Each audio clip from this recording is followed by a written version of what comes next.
Hello दोस्तों, जय हिंद। क्या हाल चाल? उम्मीद करते हैं स्वस्थ होंगे, मस्त होंगे। दोस्तों, हम चर्चा कर रहे हैं RRB group D previous year questions paper के बारे में।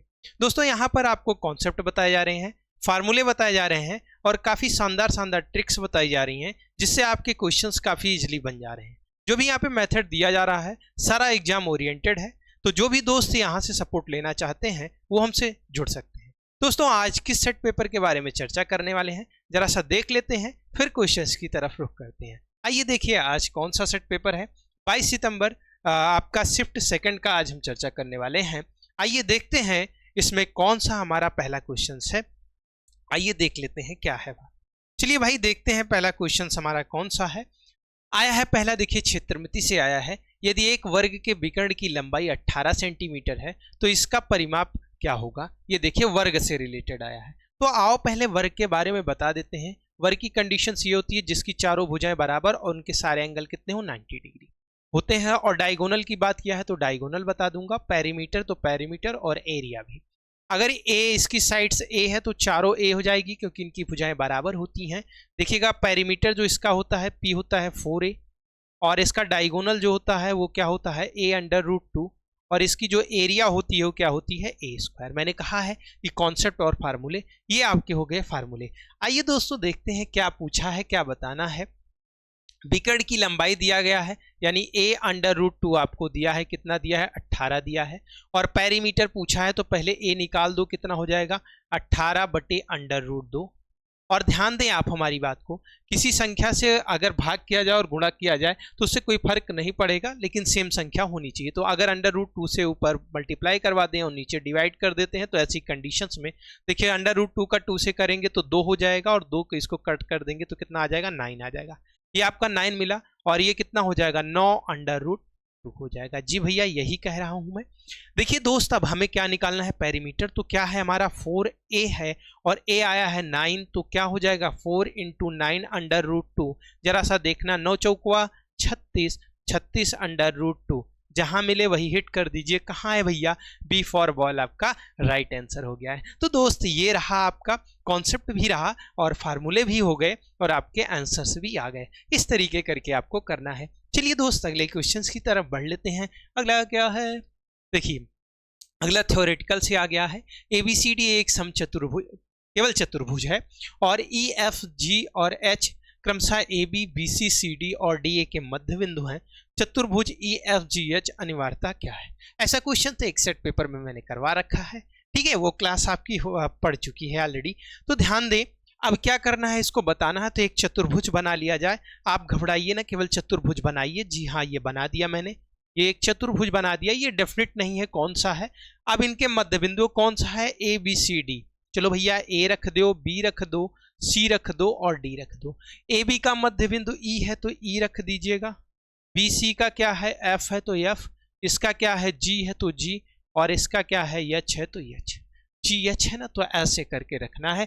ध्यान रखिएगा H वाले पे DA। जी बिल्कुल, इनको आपस में मिला देना है। जरा सा देखिएगा, कलाकारी भी कर देते हैं आपके लिए। जी हाँ, ये देखिए अगर इनको मिला दिया जाए तो यही पूछ रहा है, अगर इनको मिलाया जाता है तो ये कौन सा चतुर्भुज बनेगा। देखिए यहाँ पे इसको करने के लिए वैसे तो डायरेक्ट मैंने बता रखा है क्या है, लेकिन इसका कंस्ट्रक्शन बता दे रहे हैं कैसे करेंगे। और ध्यान रखिएगा, इसकी प्रॉपर्टी पढ़ेंगे तो आपको चीजें डायरेक्ट याद रहेंगी। आइए देखते हैं क्या करेंगे। इनके डायगोनल अगर A और C को मिला लिया जाए, देखिएगा ऐसे डॉट डॉट करके मैंने मिला दिया, तो ऐसी कंडीशंस में देखिएगा दो ट्रायंगल यहाँ पे बन जा रहे हैं और एक ये कंडीशंस बन गई अगर देखा जाए। और इसके मिड पॉइंट पे HG, इसको मिड पॉइंट इसका मिल गया है।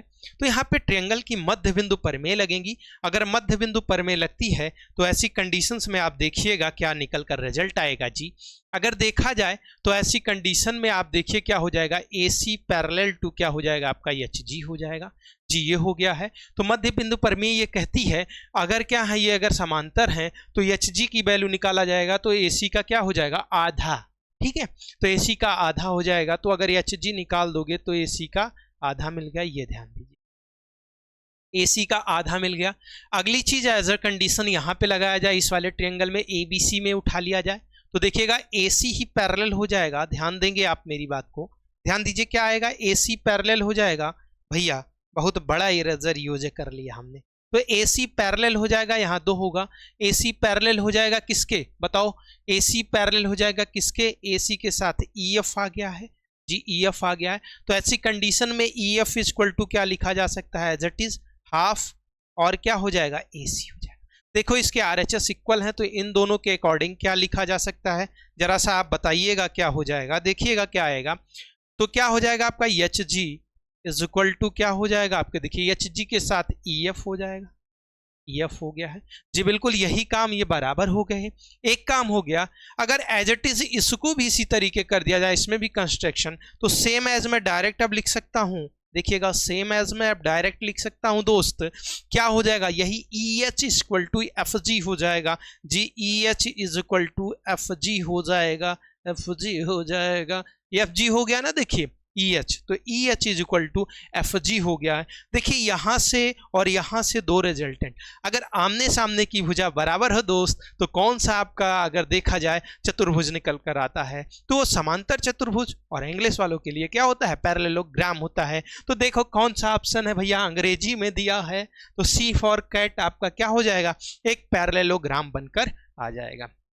तो उम्मीद है दोस्तों आपको समझ में आ गया होगा, अगर आ गया है तो ट्रेन वाली गड्डी को आगे बढ़ा लेते हैं, अगले क्वेश्चंस को देखेंगे जी। अगला क्या है, देखिए यात्रा हो रही है और यात्रा से रिलेटेड आया है, आइए देखते हैं क्या है।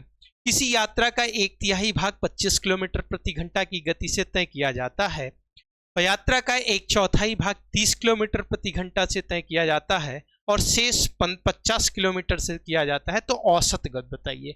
औसत गति हमेशा निकालने का तरीका total distance upon total time आपको कैलकुलेट करना होता है जी। देखो 1/3, तो 1/3 आप पहले ये कह रखा है, तो 1/3, और अगली बात करेंगे तो कितना है भैया, तो 1/4 मतलब 1/4, तो ये हो गया। अगर ये देखें तो इसका जो डिनोमिनेटर होता है 3 और 4, इन्हीं का आप एलसीएम ले लीजिए, वही डिस्टेंस आप मान लीजिए, ये आपको तरीका बता रहे हैं। अगर इनका एलसीएम लिया जाए तो ऐसी कंडीशन में 3 4 का कितना हो जाएगा, 12। अगर 12 हो गया है, अब मैंने क्या कह रखा, ये टोटल डिस्टेंस इसकी कितनी आ गई, 12। आपको क्या निकालना है, स्पीड, तो यस निकालने के लिए आप करोगे क्या दोस्त, आप कर दीजिएगा मेरे दोस्त, 12 पहले ऊपर रख दीजिएगा। अब 12 का 1/3 कितना हो जाएगा, 4, और जरा सा बताना हमारी बात को, ये कितने से 25 से चल रहे हैं जी, बिल्कुल। अगले को करिएगा, उसका 1/4 तो कितना हो जाएगा, 12 का तो 3 हो जाएगा, ये कितने से चल रहे हैं, 30 से चल रहे हैं। अगला देखिएगा, अगला शेष 4 3 7, 12 में से 7 जाएगा, देख लीजिएगा यहाँ से -7, तो टोटल ये बचा 5, तो ये 5 वाला कितने से, देखिए कितना है, 50 है, तो 50 कर दीजिएगा, बस काम बन गया। अगर बन गया, देखिए यहाँ एक मैंने डाटा मान लिया है, बाकी आप dx कुछ भी मान सकते हैं। एलसीएम लीजिए 50, 25, 30 और 50 का तो कितना हो जाएगा, 150 हो जाएगा। डायरेक्ट में देखो डिवाइड में है तो ऊपर लेके इसको मल्टीप्लाई करवा लेता हूं, तो 12 गुणे 150 हो जाएगा, मैंने डायरेक्ट रख दिया है। अब बाकी आप क्या करिएगा, वो एलसीएम वाला मैटर लगाइएगा। 25 को अगर 150 को 25 से डिवाइड करेंगे 6, तो 6 चौक 24 हो जाएगा जी, बिल्कुल। प्लस इसके बाद 30 से तो 5 3 5 15 हो जाएगा, फिर प्लस इसका 5 से तो कितना, 3 5 फिर से 15 हो जाएगा। आगे देख लीजिए, काम बन गया है आपका, कितना आपका आ गया है, देखिए 12 गुने 150, और देखिएगा ध्यान दीजिएगा, 15 दूना 30 और ये कितना मिल गया, 54, और देखिए यहाँ से 6 दूना 12 2, और क्या 6 9 54, 9 को 3 से तो 3 आपका हो जाएगा, और इधर कितना मिल गया, 50। देखो 50 दूना 100, 100/3, यानी कहने का मतलब ये कितना मिलेगा, 33। देखिए इसको ऐसे निकाल दे रहा हूं, 33 सही 1/3। अब ये क्या आएगा, मीटर। अब देखिए यहाँ यूनिट नहीं दी गई, नहीं तो किलोमीटर प्रति घंटा का है, तो ये इतना आ जाएगा किलोमीटर प्रति घंटा। ध्यान दीजिएगा, ये निकल कर आया। तो कहाँ दिखा भैया, ए फॉर एप्पल आपका क्या हो गया, राइट आंसर हो गया। आइए दोस्त अगले क्वेश्चंस की तरफ बढ़ते हैं। उम्मीद है आपको चीजें समझ में आ गई होंगी, आ गई हैं तो आगे क्वेश्चंस को बढ़ा लिया जाता है। अगला क्या है हमारा, देखिए ये कहा है x + y + 2z, एक ब्रैकेट में है, अगले में x + y है, can be expressed in which of the following forms. मतलब यहाँ से ये कह रहा है निम्नलिखित में से किसी को व्यक्त किया जा सकता है, ये ध्यान दीजिए। यही पकड़ लीजिए, ये है 2z, तो एक फंक्शन अगर यूज करें, देखिएगा a², और ऑलरेडी यहाँ पे ये वाले फंक्शन देखिए a + b a, और आपका देखा है, देखिए क्या माइनस में है, दिख ही नहीं रहा है ऐसी कंडीशंस में। तो आप ध्यान देंगे जी, इसी वाले कंडीशंस का यूज करिए तो क्या होता है, a प्लस बी एक ब्रैकेट में और दूसरे में a माइनस बी, नीचे यही दिया गया है। किसी एक का एडिशन किया जाए, देखो पहले 2z मिल रहा है तो z स्क्वायर के साथ होगा, ये ध्यान में रखिएगा, z स्क्वायर के साथ होगा तो y और x वाले को कट कर दीजिए विदाउट हाजमोला, ठीक है, समझ गए ना, ठीक है, समझ गए होगे, तो ये वाला हो गया है। प्लस इस वाले को देखिए तो x plus Y plus 2z है, तो यहू वाला यहाँ माइनस है y, तो यहू कट गया है ऑलरेडी। अगर इसका देखिए ओपन करिए, इनको ऐड, एक को a मान लीजिए, एक को b, तो इनको ऐड करिए तो x plus Y plus 2z हो जाएगा। और अगला क्या हो जाएगा भैया, अगर घटेगा तो जेड जेड चला जाएगा तो x प्लस वाई हो जाएगा। जी भैया, बी फॉर बॉल ही आपका राइट आंसर होगा। तो उम्मीद है आपको समझ में आ गया होगा। अगर आ गया है तो गड्डी को आगे बढ़ा लेते हैं, काम को बना लेते हैं। जी जनाब, देखिए क्या है, अगला है 128 को इस प्रकार दो भागों में विभाजित किया जाता है कि एक भाग दूसरे भाग का 3 गुना हो जाता है, तो बड़ा वाला भाग बताइए। तो देखो भैया, अगर एक भाग दूसरे भाग का 3 गुना है, पहला वाला ले लो और दूसरा वाला ले लो, तो दोनों में रेशियो निकालें, एक भाग दूसरे का 3 गुना, तो देखिएगा ये a, देखिए ये 1 है तो ये इसका 3 गुना, यानी इसमें कितना रेशियो मिला, 1 और 3, टोटल ये मिला के कितना होगा भैया, 4 होगा, देखिएगा। और इसी 4 की वैल्यू कितना दे रखा है, 128। अगर ये 128 दिया है, 4 तियां 12, 4 दूना 8, ये इसका 32 गुना। अगर ये इसका 32 गुना है तो बड़ी वाली संख्या 3 ही तो यहाँ दिखाई दे रही है, इसका 32 गुना करवाओ तो कितना मिलेगा, 96। कहाँ दिख रहा है भैया, ए फॉर एप्पल आपका फिर से राइट आंसर हो चुका है। तो दोस्तों उम्मीद है आपको चीजें समझ में आ रही हैं। अगर समझ में आ रही हैं तो हमें भी सपोर्ट करें और चीजों को सीखें, और यकीन माने जो भी यहाँ पे आपको मेथड दिए जा रहे हैं सारे एग्जाम ओरिएंटेड हैं, बेफिक्र होकर आप यहाँ पे काम करें, आपका काम आसान हो जाएगा, यकीन मानिए। चलिए भाई आगे चलते हैं। देखो भैया, चतुर्भुज आपका पीछा नहीं छोड़ेगा और इससे रिलेटेड बार बार कॉन्सेप्ट पूछे जा रहे हैं, हर सेट में पूछे गए हैं क्योंकि बहुत ही चतुर है भैया। तो देखो कैसे, यदि एक चतुर्भुज के विकर्ण एक दूसरे को समकोण पर विभाजित करते हैं तो वह चतुर्भुज है। तो मैं तो डायरेक्ट जानता हूं वो जो चतुर्भुज आता है वो रोम्बस आता है, यानी समचतुर्भुज आता है। अगर डायगोनल उनको इंटरसेक्ट कर रहे हैं, उस पर बनने वाला एंगल 90 डिग्री है, तो ऐसी कंडीशंस में देखिएगा वो कैसा हो जाएगा, आपका एक रोम्बस ही है जिसकी कंडीशंस कहती है कि अगर उसके डायगोनल इंटरसेक्ट 90 डिग्री पे, यहाँ आएगा 90 डिग्री पे कर रहे हैं, तो ये क्या हो जाता है, आपका रोम्बस हो जाता है। इंग्लिश में दिया भी है, तो ये आपका रोम्बस निकल चला है। ठीक है, तो समझ गए होंगे दोस्त। अगर समझ गए हैं तो गड्डी को आगे बढ़ाते हैं भाई। क्या है अगला वाला, अगला देखिएगा, एक तार को मोड़कर एक वर्ग बनाया जाता है जिसका क्षेत्रफल 1089 सेंटीमीटर स्क्वायर है। उसी तार को खोलकर पुनः मोड़कर एक आयत बनाया जाता है जिसकी लंबाई 40 सेंटीमीटर है। इस आयत की चौड़ाई बताइए। भैया देखो, चौड़ाई बतानी है।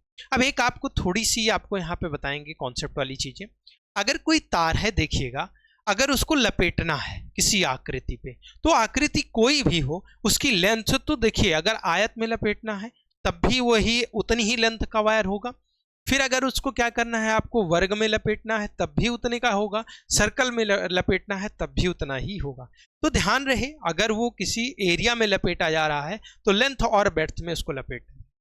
कुल मिलाकर यहाँ से एक रिजल्टेंट निकल के आता है, जो इनका पेरीमीटर होता है वो इक्वल हो जाता है, चाहे जिस कंडीशन में जाएगा। अगर दो आकृतियां दी गई, एज इट इज यहाँ पे यूज करेंगे। एक तार को मोड़कर जिसका क्षेत्रफल इतना है वर्ग बनाया जाता है। तो देखिए, वर्ग का क्षेत्रफल अभी बता के आया हूं, a माना था तो a स्क्वायर इक्वल टू जी माना 1089, और 1089 देखो हमको पता है डायरेक्ट ये a की वैल्यू, अगर इसका स्क्वायर रूट निकालूंगा जी तो ये मिल जाएगा 33। देखो 3 क्योंकि ये देखिए 30 का 900, 31 का 961 हो जाएगा, 32 का 1084, 33 का 1089 हो जाएगा। जी बिल्कुल यही है। तो ये आ गया 33 आ गया। तो ए हमारा काम बना देता है। फिर ये क्या कह रहा है, देखिएगा, उसी तार को खोलकर पुनः मोड़कर एक आयत बनाया जाता है जिसकी लंबाई 40 सेंटीमीटर है। देखिएगा लंबाई, तो जो आयत का, देखिए हम वर्ग का पेरीमीटर यहाँ लिख दे रहा हूं, वर्ग का पेरीमीटर इक्वल होता है किसके, जो यहाँ होता नहीं है एक्चुअली में, किसके कि आपके क्वेश्चन के अकॉर्डिंग क्या हो जाएगा, वर्ग का पेरीमीटर जो होगा वो आयत के पेरीमीटर के इक्वल हो जाएगा। और आयत का पेरीमीटर होता क्या है, देखिएगा, एक आयत अगर बनाऊं, देखिए देखो बहुत वैसे बन गया, ये v है और ये l है, तो आयत का जो पेरीमीटर होता है वो कितना होता है, देखिएगा आयत का जो परिमाप होता है वो कितना हो जाएगा, 2 टाइम l प्लस b। जी भैया ये, और एरिया जो होती है उसकी कितनी होती है, L इंटू बी होती है। ध्यान दीजिएगा, बाकी वर्ग वाला पिछले में बता दिया हूं। तो देखिए वर्ग का परिमाप क्या होगा, 4a होगा। a कितना है 4, a कितना है 33 और 4 से उसी में गुना करवा दिए 33, इधर 2 और एक चीज दिया है यहाँ पे लेंथ दी है 40, तो 2 + 40 और b आपको निकाल। जी बिल्कुल यही करना है, 2 दूना 4 करवा दीजिएगा, 2 मिल गया, 33 दूना 66 -40 और बराबर क्या मिल गया b। अब देखो जरा इसमें से घटाओगे तो कितना मिलेगा 26, 26 जहां दिखे उसी को हिट कर दें। ए वाला फिर से आपका आंसर आ गया है, अगर आ गया है तो यही वाला सही भी है, घबराओ ना। चलो भाई आगे चल लेते हैं, अगला क्या है, अगले क्वेश्चंस की तरफ चलते हैं। देखिए ये क्या है, कैलकुलेशन करवाना चाहता है, ये बैंक का बहुत ही उम्दा और शानदार क्वेश्चंस है जिसमें आप रेलवे भी अपनी अहम भूमिका निभा रहा है। पिछले क्वेश्चन से पूछे गए हैं और रिसेंट भी पूछे जा रहे हैं, तो ये समझिए आएगा भी, ये भी ध्यान दीजिएगा। देखिए क्या है भैया, कुछ करना नहीं है, बस जो डाटा है उसको अप्रॉक्स तक अगर पूछा है तो अप्रॉक्स तक आप भी कैलकुलेशन करिए, और हमें उम्मीद है कि 90, 95, 96, 98% तक आपके आंसर मिल जाएंगे। इनकेस नहीं मिलते हैं तब देखा जाएगा, करवाएंगे और क्या भाई। देखिए अगर 15.99 है तो इसको 16 लिखा जा सकता है। जी सर आप लिख दीजिए, कोई दिक्कत नहीं है, ये 16 हो गया। -4.0 है तो इसको 4 लिख सकता हूँ, +19.89 है तो इसको 20 लिखिएगा। ऐसे आप लिख कैसे देते हैं सर, एक्चुअली में 50 के 0.50 के प्लस वाले डाटा को आने वाली संख्या लिखिए और उसके बिलो वाले को क्या रखिएगा, वो वाली संख्या रखिएगा, उसके पहले वाली संख्या जो हो। बाकी अगर 0.50 ही आता है तो वो तो बन ही जाएगा फ्रैक्शन में, इनटू, और देखिए 15 ये 50 से कम है तो इसको 5 लिखा जा सकता है। जी यही है, डाटा अप्रॉक्स में है। देखिए 20 पंचे 100 हो जाएगा, इधर का करूंगा तो इधर 100 हो जाएगा, और इनको सब्ट्रैक्ट, इधर प्लस लग गया, इनको अगर सब्ट्रैक्ट करवा दें तो 12 हो जाएगा, और ऐड कर दिया जाए तो इन दोनों को मिला के कितना 112। देखो क्या है, हाँ 112 सी वाले में मिल गया है। जी बिल्ली जी आ चुकी हैं, मौसी भी आ गई हैं। ठीक है भाई आ गई हैं तो गाड़ी आगे को बढ़ा लेते हैं, बड़ा मजा आ रहा है सर। ठीक है ऐसे इजीली बन जाएंगे, ये ध्यान में रखिएगा। आइए देखिए क्या है अगले क्वेश्चन से, क्या है, संख्या से खेलना है। रेशियो दिया है, रेशियो पूछा है ए और बी, ए के प्राप्तांकों का अनुपात 3:4 है तथा बी और सी के प्राप्तांकों का अनुपात 2:3 है। ए और सी का अनुपात, देखो भाई यहाँ मैं आपको सिखाऊंगा रेशियो निकालना, तरीके बहुत हैं लेकिन यहाँ सीखिए करना इस तरीके होता है।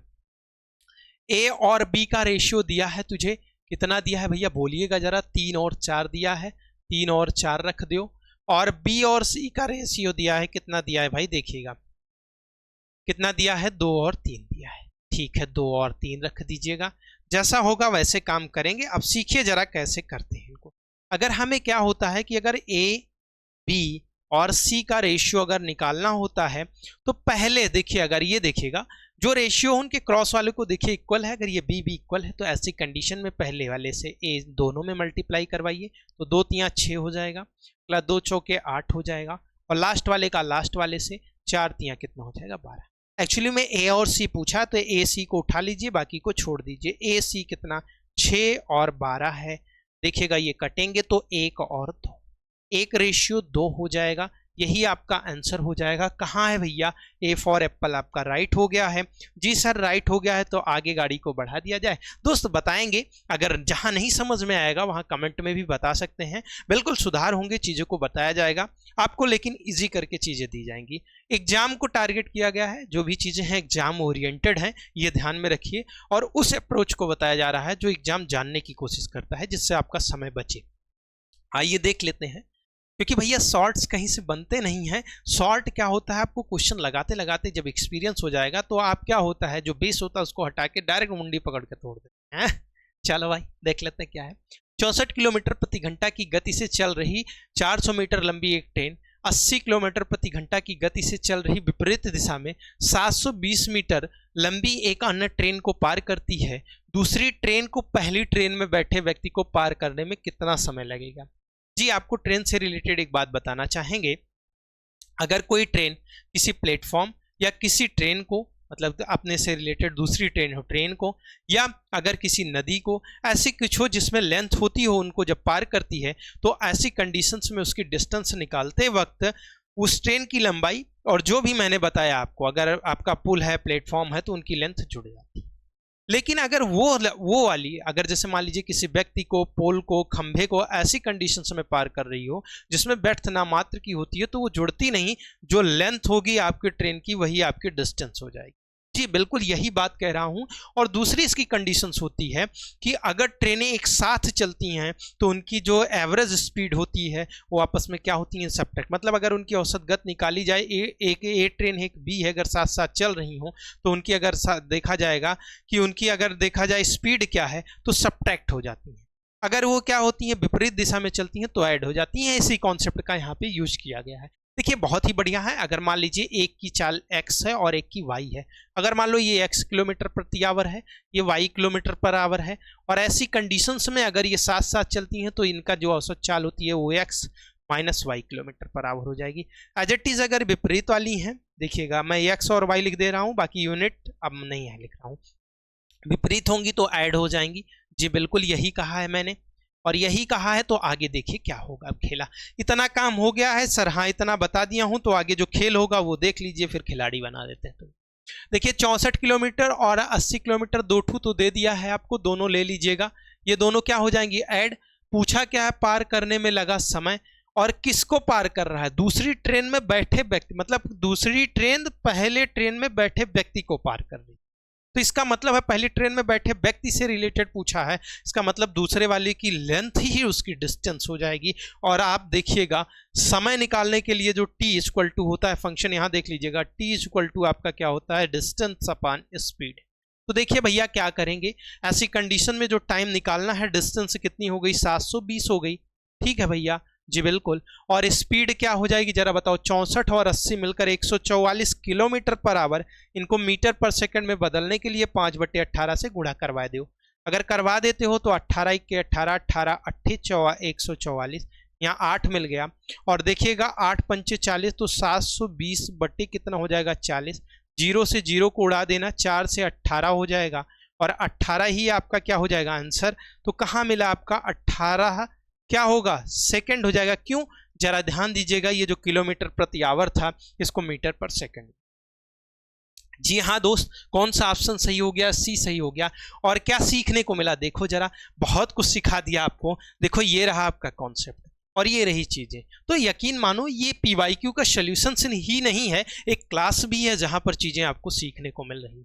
तो जो भी दोस्त यहाँ पे अगर इंटरेस्टेड हो वो जुड़ सकते हैं और बहुत कुछ सीखने को आपको मिलेगा। अभी ये तो ट्रेलर है, बाकी बहुत कुछ आपको देने वाले हैं। चलिए भाई देख लेते हैं अगला क्वेश्चन से क्या है।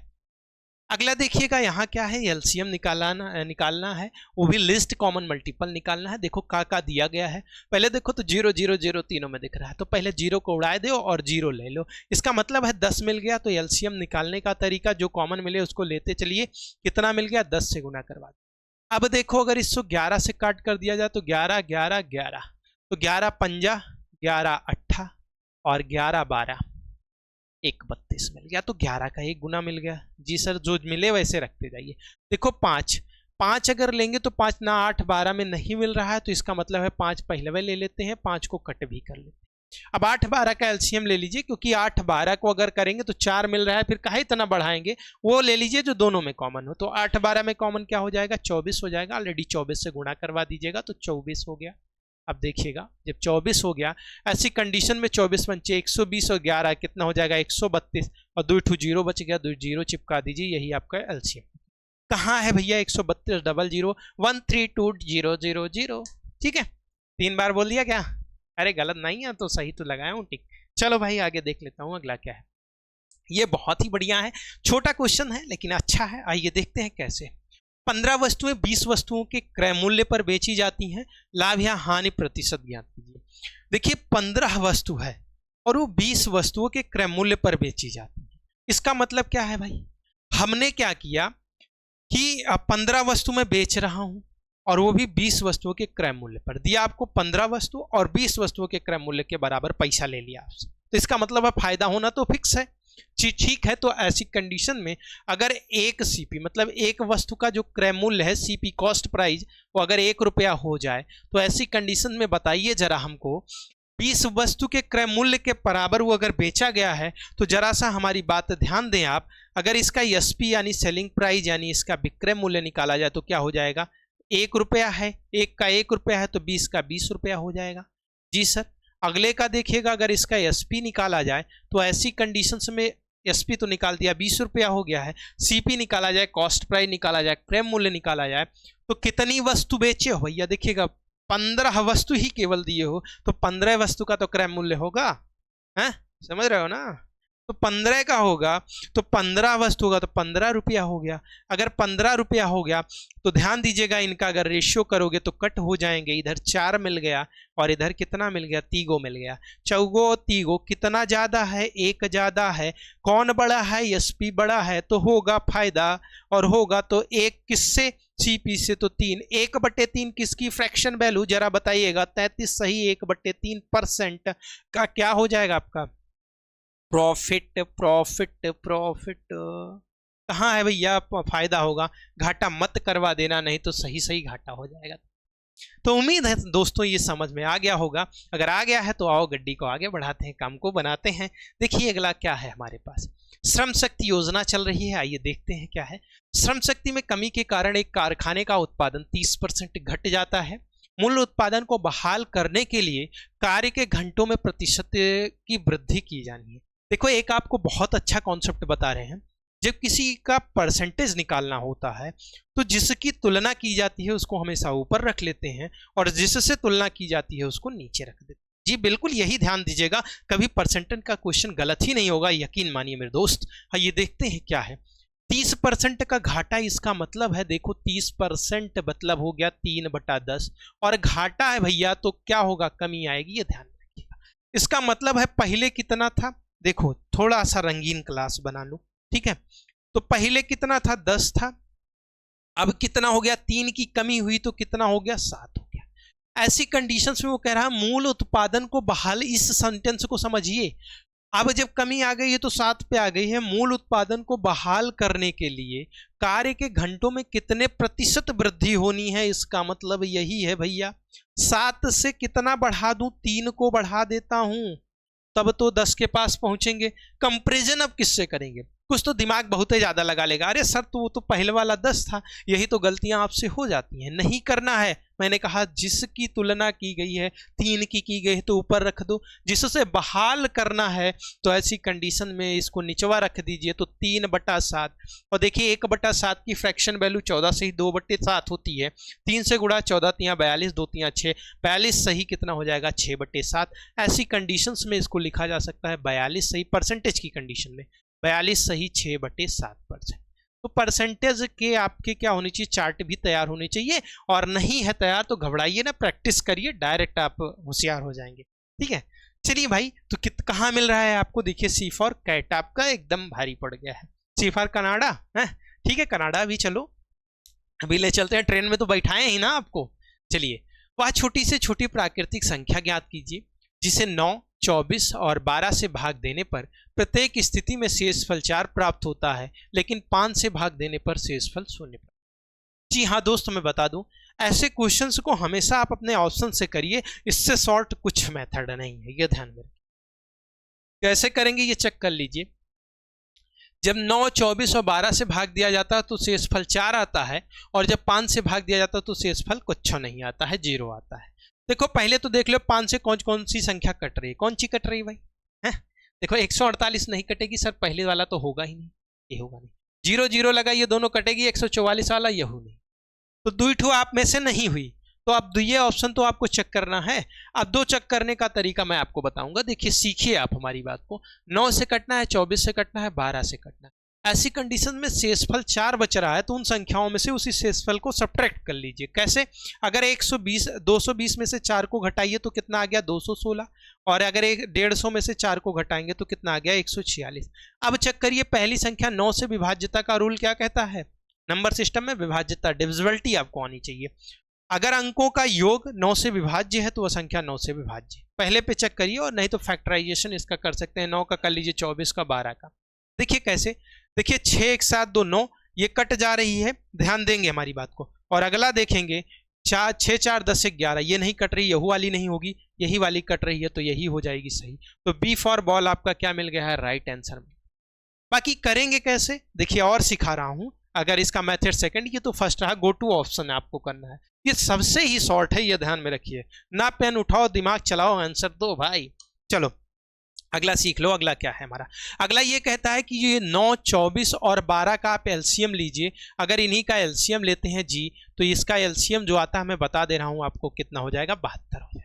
अगर ये 72 आता है तो उसमें कोई एक ऐसा नंबर 72 या x या k कुछ भी मान लीजिए, तो k और जितना शेषफल जो बच रहा हो उसी को ऐड कर दीजिए, और जिससे डिवाइड करने की बात कर रहा हो वो डिविजन लगा दीजिए, 5 लगा दीजिएगा। यही कहता है, यही बनता है। और इतना जाएंगे k ढूंढने में आपकी हालत खस्ता होगी, उससे बढ़िया यही देख लो। तो k ऐसे जोड़ते जाइए, 1 लेंगे तो 72, 2 लेंगे 144, 3 लेंगे 216, उसी में 4 जोड़िए तो 220 मिल जाए। छोटा था डाटा इसलिए बता दिया। चलते हैं आगे अगले क्वेश्चंस की तरफ। ये रहा मेथड सेकंड, इस तरीके भी कर सकते हैं। आइए भाई अगले क्वेश्चंस की तरफ चलते हैं। वनराज जी आ गए हैं, ठीक है। अब देखो तुम्हारी ट्रेन कहाँ पहुंच गई है, जंगल में पहुंच चुकी है। सतर्क रहना है, कभी भी शेर की दहाड़ आ सकती है आप तक। आइए देखिए कैसे। वनराज की आयु उसके पुत्र की आयु की 3 गुनी है। उसकी पुत्री की आयु उसकी पुत्र की आयु से 3 वर्ष कम है। यदि 3 वर्ष पूर्व इन तीनों की आयु का योगफल 63 वर्ष था, तो वनराज की वर्तमान आयु बताइए। कुछ डाटा ऐसा होता है आपका ना भैया, मैं आपसे बताऊं कि आप वही करिए जो सीधा सीधा क्वेश्चंस कहता है, वहां से इजी नहीं होता। बनाने तो मैं रेशियो बना दूं, लेकिन रेशियो बनाने पे ये बड़ा डाटा हो जाएगा, तो जिसमें कुछ स्टूडेंट्स को वो चीजें समझ में भी नहीं आती है। तो ये ध्यान में रखिए। तो मैं नहीं ले जाऊंगा आपको रेशियो की तरफ, मैं आपको इसको डायरेक्ट कर देता हूं। उससे इजी क्या है यार, छोटा डाटा है। देखो कैसे, वनराज की आयु उसके पुत्र की आयु। देखिए ये भैया वनराज है ना, तो वी फॉर वनराज और एस फॉर उसका सन हो गया, डी फॉर उसकी डॉटर हो गई। ऐसे देख लीजिए क्या क्या बनेगा। तो देखिए अगर मैं ऐसे किया हूं, रेशियो बना दिया हूं, पर एक्स वाई जेड में कुछ भी बना लूंगा। देखिए क्या है, उसके पुत्र क्या कह रहा है, उसके पुत्र की आयु की 3 गुनी है। अगर पुत्र उसका 1 है, देखिए सन 1 है, तो वनराज कितना हो जाएगा 3। अगर ये x मान लूं, x हो गया, तो इसमें भी x को चिपका लिया, तो ये देखिएगा रेशियो बना दिया मैंने। अब देखिए क्या है, इसके लिए बात करूं, इस वाले में ध्यान दूं, x लगा लिया हूं। डॉटर क्या है, पुत्र। देखिए उसकी डॉटर जो है उसके पुत्र से 3 वर्ष कम है, तो देखिए यहीं कर देता हूं अगले वाले को, तो x माइनस 3 ये हो गया। अब क्या कह रहा है जरा सा देखिएगा, इन तीनों की 3 वर्ष पूर्व, देखिए 3 वर्ष पूर्व इन तीनों की आयु का योग, जरा सा बताना। इनका और इनका योग करिए तो कितना आएगा, जरा सा बताओ हमें। अगर इसकी बात की जाए तो योग कितना, 3x, x 4x, 5x, तो 5x माइनस 3, देखो कितना इजी हो गया। तो 63 तो ये होंगे। और ध्यान दीजिए एक चीज और सिखा रहा हूं, बहुत ही अच्छी चीज है। 3 व्यक्ति हैं और 3 व्यक्ति 3 वर्ष पूर्व की बात कर रहा है। अगर उसी में 3 3 जोड़ दो तो वर्तमान की हो जाएगी। जरा ध्यान दीजिए, तो मतलब है 3 + 3 + 3, ये लिख दिया हूं समझने के लिए। तो टोटल मिलाकर कितना हुआ, बोलो भैया, 3 3 9 7 63, और कितना मिल गया 72। और इधर वाला 3 है, चले आओ इधर। तो 5x = देखिएगा 72 और 3 मिलकर 75, तो x = कितना आ गया तुम्हारा 15। अगर x 15 आ गया तो जो पूछा वही निकाल दीजिए। वनराज पूछा है तो वनराज 3x पूछा है, तो 3 × 15, और 3 × 15 बराबर कितना मिला 45। जहां 45 हो वही आपका आंसर हो जाएगा, ये ध्यान में रखिएगा। कहाँ है भैया, बी फॉर बॉल आपका क्या हो गया, राइट आंसर। तो इस तरीके करके लगाओ यार, रेशियो में फंसोगे फिर वही होगा कि सर किस में जोड़ें किस में घटाएं, मामला उलझ जाएगा आपका। आइए अगले की तरफ चलते हैं। अगला क्या है, बहुत ही बढ़िया, क्या है, एवरेज है। हाँ, एक पत्ते की औसत लंबाई क्रम ज्ञात कीजिए जिसकी पंक्तियां दी गई हैं, कितनी 10 हैं। इस प्रकार है 146, 150 और 147, 143, 158, इतना दिया गया है। तो इनको ऐड करिए और बटा क्या कर दीजिए, वही संख्या, काम तो बन जाएगा। चलो 0 7 7 3 10, 10 और 8 18, 18 9 आपका 27, 27 और 4 31, 9 40, 40 1 41, 5 आपका कितना मिल जा रहा है 46 के करीब। अच्छा कुछ डाटा छूट गया, 46 और 6 मिलकर कितना हो जाएगा 52। तो कितना बचा आपके पास, कितना बच गया आपका 5। फिर 2 वाला देखिएगा, ये वाला 6 वाला जोड़ दिया ना मैंने। अब देखिएगा 5 5 10 और 10 4 14, 14 5 19, 3 22, 5 27, 4 31 और फिर 4 35, 35 5 40 और 4 44 और 5 मिला के कितना हो जाएगा 49। तो देखिए 92 कहीं है, देखो इस ऑप्शन में चेक करो, 96 82 19 92 मिल गया भाई, बस 14 आगे लगा दो, काम बन गया। इतना हो गया टोटल योग। और बटे संख्या कितनी है देखिएगा 10 है, तो 10 कर दीजिएगा, बस आ गया 149 देखिए 149 कितना हो जाएगा, तो ये होता है। तो एवरेज निकालने का क्या हो जाएगा, एवरेज निकालने के लिए सम ऑफ नंबर, ठीक है, जो नंबर है उनके सम अपॉन क्या कर देते हैं नंबर, ये होता है फॉर्मूला। तो उम्मीद है दोस्त आपको समझ में आ गया होगा। आइए गाड़ी को आगे बढ़ाते हैं, क्या है अगला वाला। अगला देखिए, एक आयत की विकर्ण 26 सेंटीमीटर है, इसका परिमाप 68 सेंटीमीटर है, इसका क्षेत्रफल बताइए। अभी आपको आयत के बारे में बता के आए हैं। देखिए विकर्ण दिया गया है, तो जैसा दिया है वैसी आकृति बनाइए। आयत का मतलब क्या होता है, उसमें लेंथ और ब्रेड्थ होती है, देखिएगा। अब क्या है, इसका विकर्ण दिया गया है, कितना दिया है, 26 दिया है, और इसका परिमाप दिया गया 68। इसका मतलब है पेरीमीटर इसका क्या होता है, देख लीजिए यहाँ मैं तो 26 बना दिया हूँ। अगर ये आयत है तो इसका परिमाप होता है 2 टाइम L प्लस बी होता है, और इसका जो डायगोनल होता है वो D time under root L square plus b square होता है, ठीक है। अगर ये मैंने लेंथ लिया है, ये ब्रेड्थ लिया। आइए आगे काम को कर देते हैं और अंजाम दे देंगे। क्या क्या दिया है, डायगोनल दिया है आपको, कितना दिया है, 26 दिया है, तो इसका मतलब है, अब देखो यहाँ से मैं थोड़ा डायरेक्ट करूंगा, देखो सिखा रहा हूँ आपको। आइए इसको थोड़ा छोटा कर देना है, बार बार गड़बड़वा देगा। देखो L square plus b square under root में है, अगर स्क्वायर कर दूं तो मैं डायरेक्ट इसको लिख सकता हूँ L square plus b square, और 26 का स्क्वायर जरा सा बताओ तो क्या होगा, 676। ये पता है आपको, पता होना चाहिए, नहीं तो गड़बड़ा ही जाएगा सम्मान। अगला क्या दिया है, परिमाप दिया गया है। परिमाप देने का मतलब है कि कितना दिया गया है, वो कितना 68 है, तो ध्यान दो 2L plus b equal to कितना दिया, 68। और अगर मैं करूं L plus b equal to कितना आ जाएगा आपका, जरा सा बताना। 64 लिख दिया क्या, वही तो है ना भैया, काहे लिख दिए तुम। चलो ये कितना हो जाएगा 68, तो इसको भाग करोगे तो कितना आ गया 34। अब देखो अगर इसका, देखिए अगर इसका फंक्शन करें, एलजेब्रा वाला लगा दें, जो आपकी एलजेब्रिक आइडेंटिटी होती है, अगर दोनों तरफ का स्क्वायर कर लिया जाए तो ये a प्लस बी का होल स्क्वायर मतलब L square plus b square और प्लस 2LB और इज इक्वल टू 34 का स्क्वायर डायरेक्ट पता होना चाहिए, 32 1 84 33 अभी बताया 1089 इसी में मिला है, और 34 का आपका कितना हो जाएगा 1156। अब जरा देखो इसकी वैल्यू दी गई है, कितनी दी गई है आपको 676, तो यहाँ से डायरेक्ट 2LB और मैं क्या कर सकता हूँ 1156, इनको ले जाके इधर सब्ट्रैक्ट करवा दे रहा हूँ, L square plus b square, 676 को घटा दीजिए तो डायरेक्ट देखिए 6 11 मतलब 5 और ये 76 ज़्यादा है तो 80 के करीब, तो 480 मिल गया। और निकालना एरिया ही है आपको, तो 2 टाइम कितना आ गया, LB आ गया ये आपका, तो यहाँ से 2 से इसको कट कर दीजिए तो कितना मिल जाएगा 240, और 240 ही तो आपका आंसर हो जाएगा, क्योंकि LB पूछा है तो LB कितना आ गया आपका 240, यही तो आपका क्या होता है, क्षेत्रफल होता है इसका इतना। अब क्या है, ये सेंटीमीटर चल रहा है तो सेंटीमीटर स्क्वायर हो जाएगा। तो एरिया का भी फंक्शन लिख दे रहा हूँ, क्या होता है L इंटू बी, पीछे बताया था इस वजह से नहीं लिखा। तो इधर फार्मूले, इधर कॉन्सेप्ट, इस तरीके करके आप इसको लगाइए। बाकी पुटिंग क्या कर सकते हैं, यहाँ पे सेटिस्फाइड भी करवा सकते थे, कुछ वैल्यू ऐसी रखते तो काम हो जाता। जैसे L की वैल्यू अगर आप कितना रख लेते, 20 रख लेते, और B की 12 रखते, तब भी काम नहीं बनता। 14 रखते तो काम बन जाता। हाँ, L की अगर यहाँ पे देखिएगा 14 और 20, तब भी गड़बड़ हो जाता आपका। 14 20 कितना हो जाता आपका 28 280 हो जाता, और सारा का सारा मामला गड़बड़ होता। कहाँ दिखा आपको, D फॉर डॉग में। बाकी सेटिस्फाइड करवा सकते हैं, जी हाँ बिल्कुल। आइए क्वेश्चन देखते हैं, अगला क्या है हमारे पास।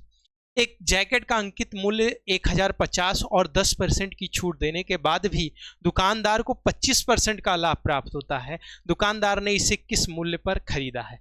देखो भैया यहाँ पे क्या बात है, यहाँ से आपका कह रखा है कि छूट देने के बाद लाभ। एग्जाम मसाला की स्लाइड देखिए, सब कुछ आसान हो जाएगा।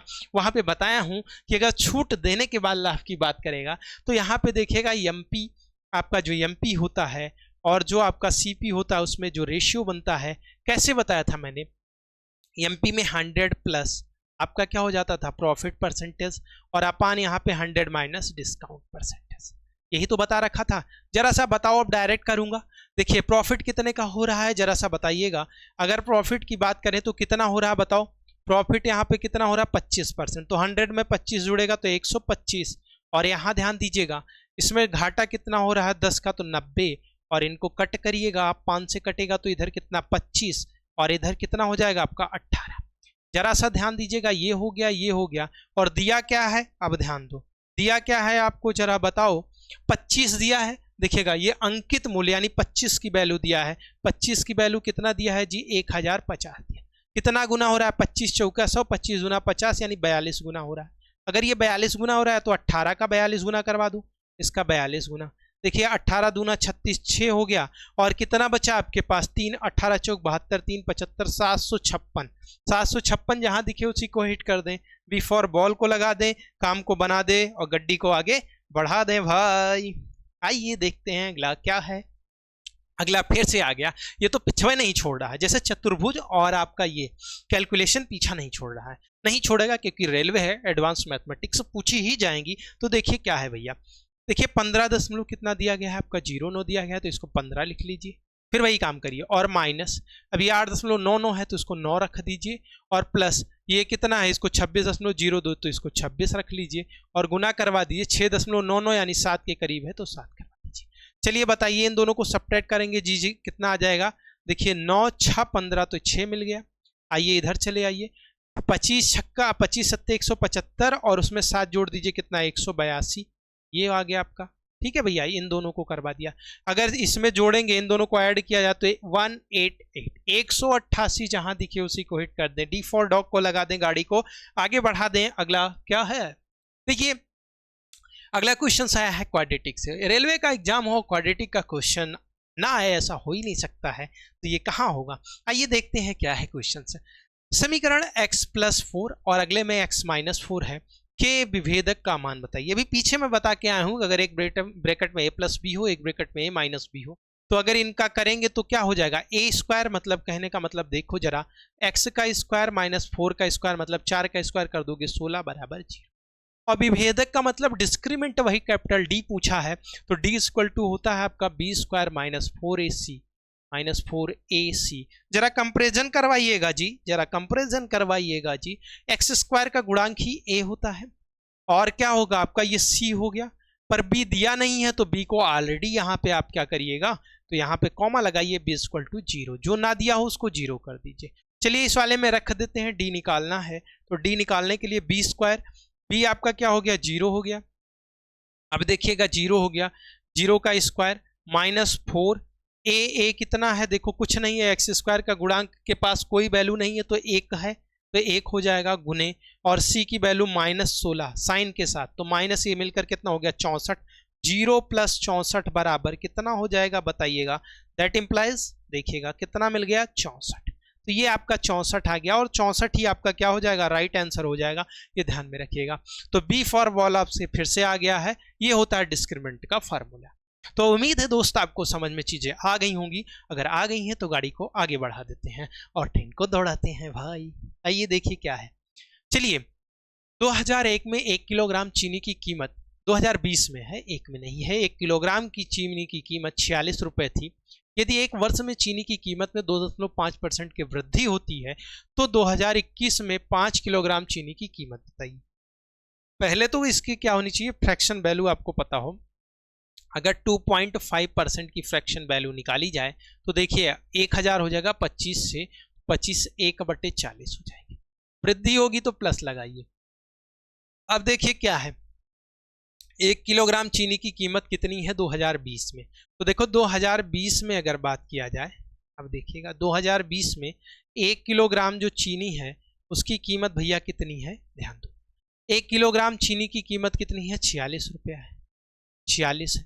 अगर आप क्या कह रहा है कि इसमें क्या हो रहा है कि एक वर्ष में चीनी में कीमत, तो एक वर्ष बढ़ेगा, इसका मतलब है एक वर्ष की वृद्धि इधर ईयर में हुई, तो ये कहाँ पहुंचे 2021। इतना लिखना उखना नहीं होता पर लिख दे रहा हूं, तो ये हो गई 5 किलोग्राम चीनी पूछा है, तो 1 किलोग्राम ये है तो इधर 5 किलोग्राम हो जाएगा, तो मैं डायरेक्ट लिख रहा हूँ 5 किलोग्राम। तो जरा सा बताना, ये 46, तो 1 के साथ 5 का गुना, और ध्यान दीजिए इतना तो 5 किलोग्राम चीनी हो गई, उसी वाले भी मूल्य पे किया हूँ, वृद्धि हुई है, तो जरा सा बताइएगा 40 से 1 वृद्धि मतलब 41 हो गई, और बटे कितना हो जाएगी 40 हो जाएगी, यही तो काम होगा। और 5 किलोग्राम का पूछा है, तो देखिए 5 8 40 हो गया, 8 आ गया। ध्यान दीजिए, अब मैं आपको बताने की कोशिश करूंगा कि कहाँ पहुंचेगा हमारा डाटा।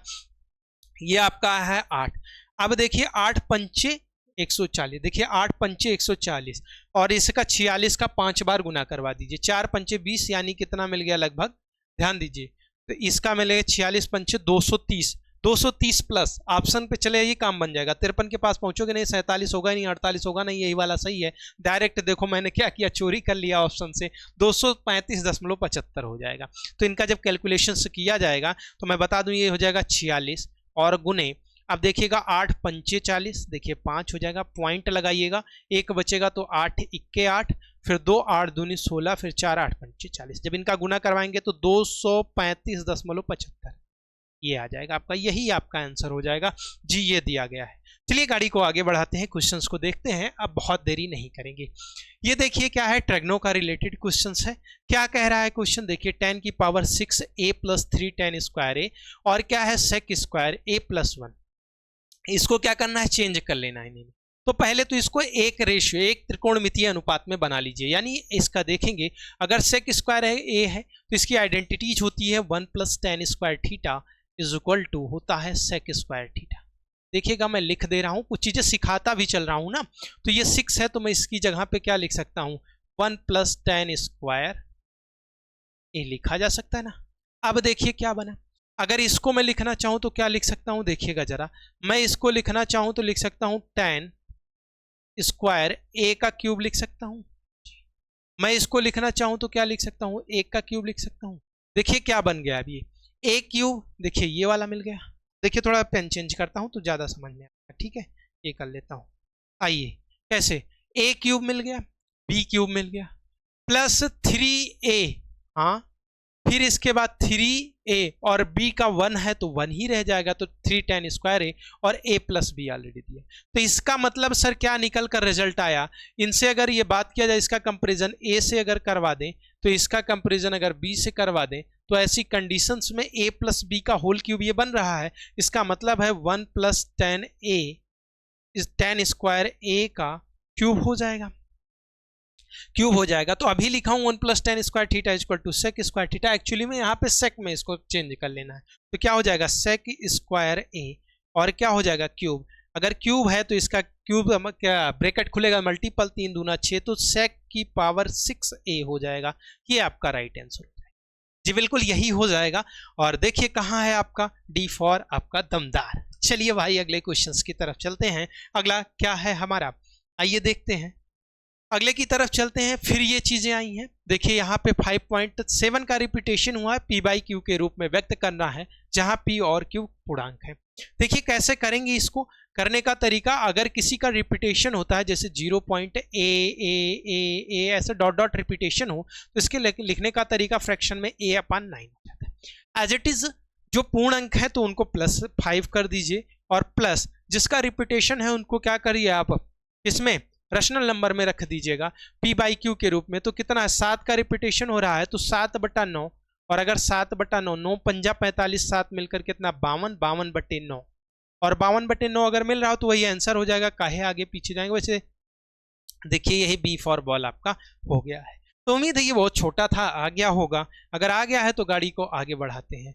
तो हमें लगता है कि आज की कहानी भी यहीं तक रहेगी और क्वेश्चंस भी आपके यहीं तक है। तो उम्मीद है दोस्तों जो भी चीज़ें आपको बताई गई हैं वो समझ में आ गई होंगी।